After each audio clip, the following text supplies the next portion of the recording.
Welcome back to Hands On Wisconsin. Well, Aaron, we're going to meet some interesting people during this show, I believe, don't you? Yes, and I think you've met our first one. I think I did too. I did too. Interesting is the best way to put it. He's my good friend's brother, and he said, you have to check out this house. It's one of the few houses of its sort in the entire area.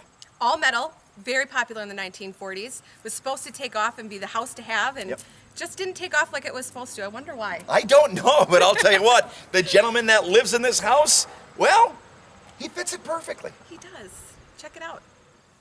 A few years back, Norb had a problem. His apartment complex was being torn down. Let's let him take it from there. I gotta get out of my apartment pretty soon because they're going to bulldoze it, and I have looked at every house in Green Bay that's within my budget, which isn't a whole heck of a lot because I'm not a man of means. This is obviously, far and away the house for me.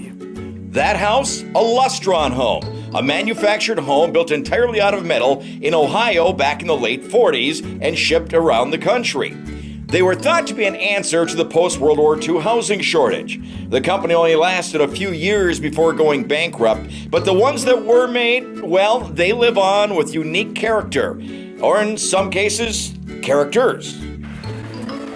All right, this is the Lustron home. This is my sumptuous living room. Does it get hot in the summer, you might ask? Are you baking like Cool Hand Luke in the box? Absolutely no, you are not. You just open a couple windows and you are fine. The only problem is in winter, it does get a little bit chilly because the heat is up here and your feet are down there and your feet get kind of cold because the house is built on a slab. No basement, no nothing like that. This is the dining room. This is where we eat with our kitchen table. This house only has a little over 1,000 square feet, therefore I had to make a little bit of a judgment. Do I have a kitchen table or do I have pinball machines? What do you need a kitchen table for? This is the kitchen. Theoretically, if you're in the kitchen, this is a pass-through. Mom passes the dishes from this stove through the pass-through to the people in the dining room, and they just take them and they're all very happy. Let's move this way back through my grandmother's shadow box, which is held onto the wall with magnetic hooks because anything else won't work.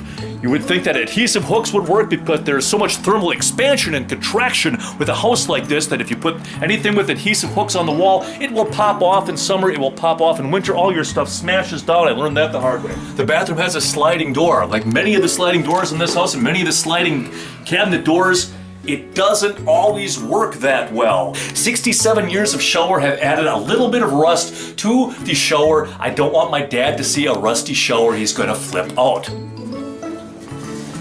The bedroom has a variety of niceties, including a built-in vanity, all metal of course.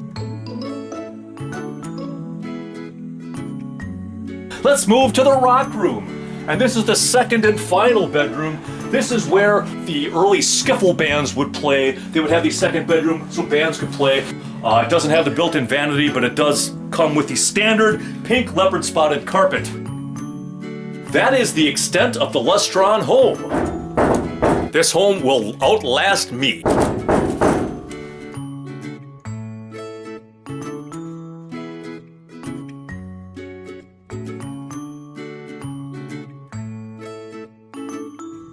Yes, our man Norb. Now, did you know he is famous in Europe for his punk rock abilities? I didn't know that. Are you shocked? I'm not shocked. I didn't think you would be. I loved the pink leopard skin rug. I don't think that was standard in 1949 when it was built. I'm thinking 80s. Okay, what'd you think of his pants?